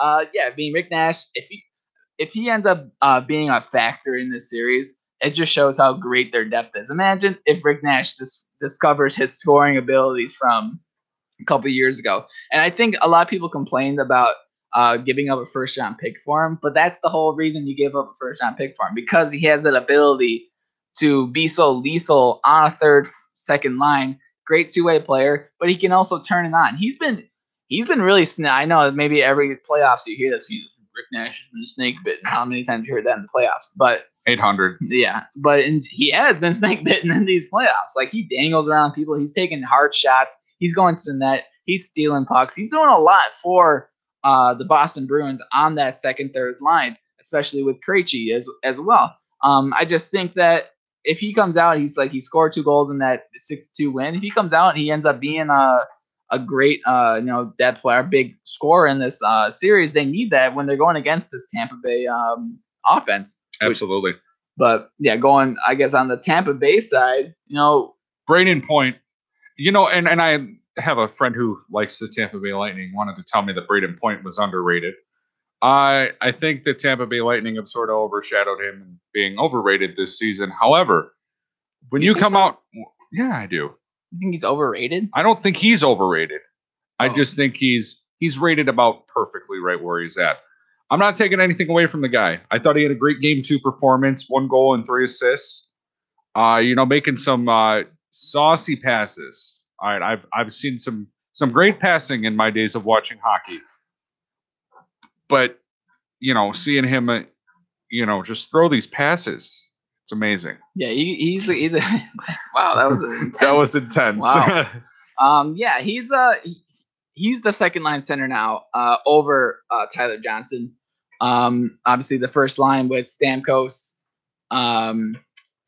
Nikita, and whoever else is on that, JT Miller, after being on that first line. But yeah, looking at the scoring, I mean, Nikita Kucherov has 10 points, Braden Point 8, Steven Stamkos 6. There's not a lot of, haven't scored a lot of points. No. Which is actually kind of surprising for me after the regular season they had scoring so many goals. But when Andrei Vasilevsky is able to keep you in so many games and maybe steal some wins for you, that's what's going to happen. Right. But yeah, I mean, looking at, I guess, goaltenders even too. I mean, Vasilevsky has a 920 save percentage, which isn't bad. I think Tuukka Rask hasn't been playing as well as I think people want him to. Tuukka Rask actually has a 906 save percentage. I thought he played okay in Game 2. There was a goal that was scored, and I'm trying to think if I wrote it down here in my notes as I was watching a little bit. Oh, the one with his skate? That one? No, he was sideways. Pierre even said something about that. That like, what is Rask doing? Yeah, you can, if you're a goaltender and you don't have anybody screening in front of you, you want to make yourself look as big in the net as you possibly can. So if a goaltender moves to his side, it gives out a lot of space. Yeah. Especially space that you can't move laterally on. And when that happens and there's no screening in front, it's an open shot. It's a lot easier for a goal scorer to come at any point and pick those corners. But yeah, this was a fun show. Yeah, I would say so. We got to talk a little bit drafts. Got to talk a little bit about the draft lottery with our good friend Isaiah. Got to what? Well, tonight we have Washington versus Pittsburgh. We have Nashville versus Winnipeg. Ouch. With Nashville and Winnipeg tied. Washington, and Pittsburgh. Some big game threes tonight, that's for sure. Who do you got for Washington, Pittsburgh? I'm going to go ahead. I think I said I took Pittsburgh. Pittsburgh? Okay. I'm going with Washington. Nashville versus Winnipeg? Winnipeg. Winnipeg. All right, I got Nashville. All right, but... It's nice to see we disagree about everything. Yes, it is. All right, this was a great show. I'm Nikos Michaels, Hot Take Nikos. You can follow me on Twitter at Michaels_Nikos. That's MICHALS_NIKOS. You can follow James at I'm James Hicks III, and you can follow me at JDHicks88 on Twitter for a bunch of funny tweets and whatnot. And hey, for those of you who haven't checked out our Twitter yet, please go online, go on Twitter, check out at Penalty Box CSR. We post some great information from different teams. We'd like to actually get fans from every team to come like us. Yeah, it gives them maybe a perspective maybe they weren't exactly expecting. Yeah, we talk all hockey. So absolutely, go to our YouTube channel as well. You can look up the Penalty Box on YouTube. It's gonna be it's a puck, kind of looks like a burnt burger that says the Penalty Box. Yeah, we're gonna be posting some stuff on there. Go check us out. Thanks for listening today, guys. Hope y'all have a fantastic week. We'll see you next week on the Penalty Box. ChicagolandSportsRadio.com. For Nikos Michaels and James Hicks III, Hot Take Nikos and the Goon. It's not just sports. It's a way of life. Have a great day, everybody.